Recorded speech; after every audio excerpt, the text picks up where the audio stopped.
Hey everybody, I'm just coming quick to do a quick video because my last video I didn't really go into great detail about doubling your wefts.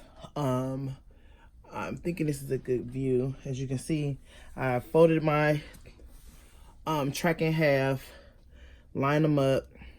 They're on top of each other, but if you see the weft itself, they're side by side, but obviously there's something underneath it. So you want to try to just line them up as good as possible. I actually have this is called a presser footer, and I actually have a new one coming in.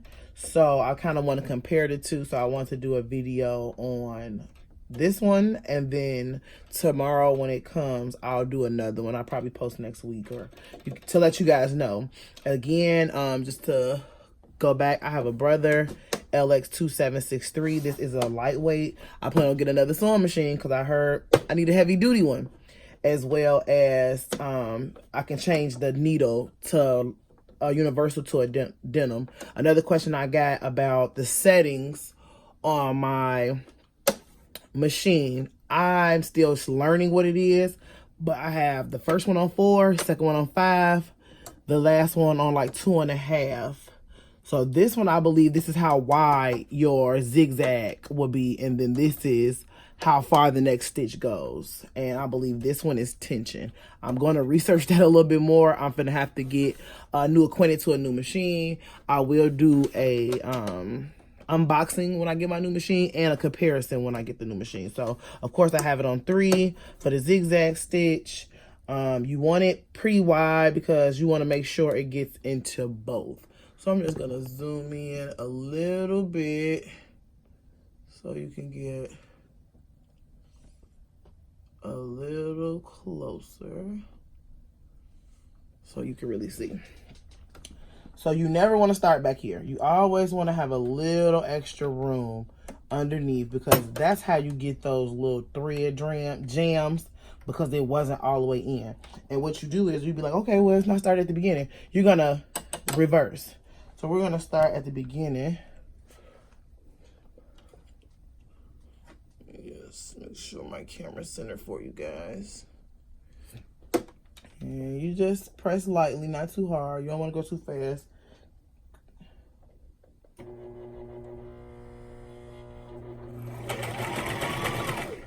So my foot a little heavy, sorry y'all. So I went first, so I did a couple stitches. So I'm gonna go press back.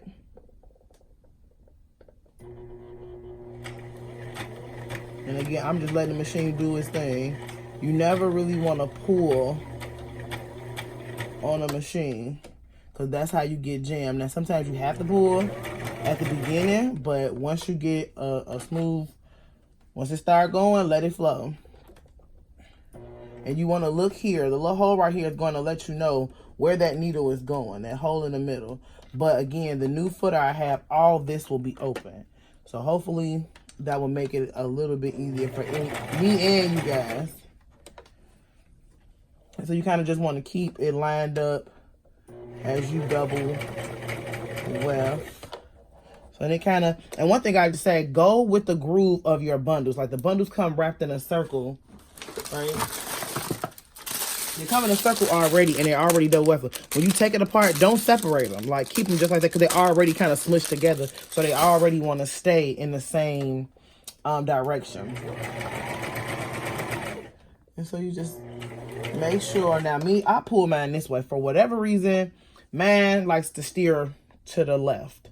I pull it to the right. Now, I'm not pulling. I'm just giving it a little direction so it stays in order. So as you see, they kind of separate a little bit. So what I'll do is open my footer and put them back together, press it back down, and just get it back in order so it can have a flow.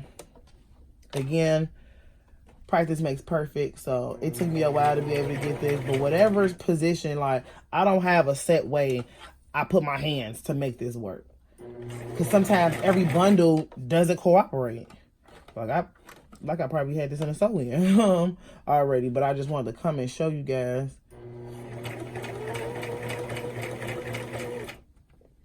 Because you want to try to keep that hair together, because if it separate, I might be able to show you if I messed up. So let's go. So you see right here, that's when I had to reposition. You see how far down it is? I almost could pull a hair out. But up here, everything is pretty much intact at the top. And then it just, so you can see it's starting to go down here.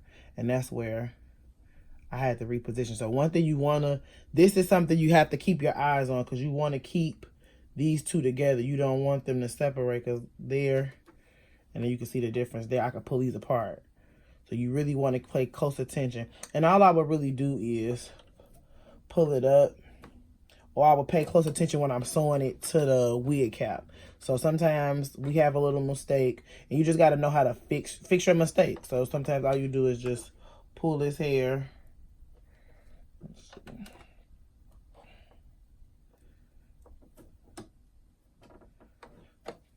Pull it, or if you want to, you can take a seam ripper, rip the thread on from this side. I probably wouldn't do it from this side because you have a chance of ripping the hair, but get a seam ripper real fast and go back in that one section once you're done with the weft. But as you can see, because I was going nice and slow, paying attention. Now once you get it, you can be able to speed through this.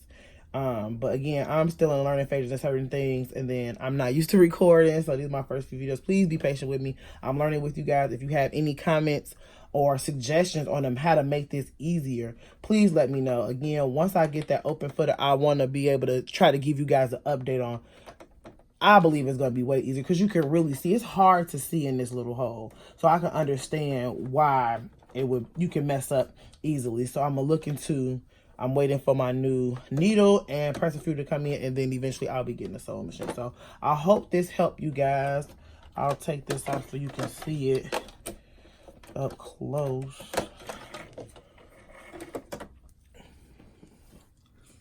And you see it's double wefted. Not going nowhere. All wigs don't have to be bevel wefted. I really suggest this when you're really like squeezing in 3 bundles and more. Like sometimes with 2, you don't have to double weft, because if it's like a bob, you don't want it real thick in one spot anyway. So thanks, you guys. Have a great day.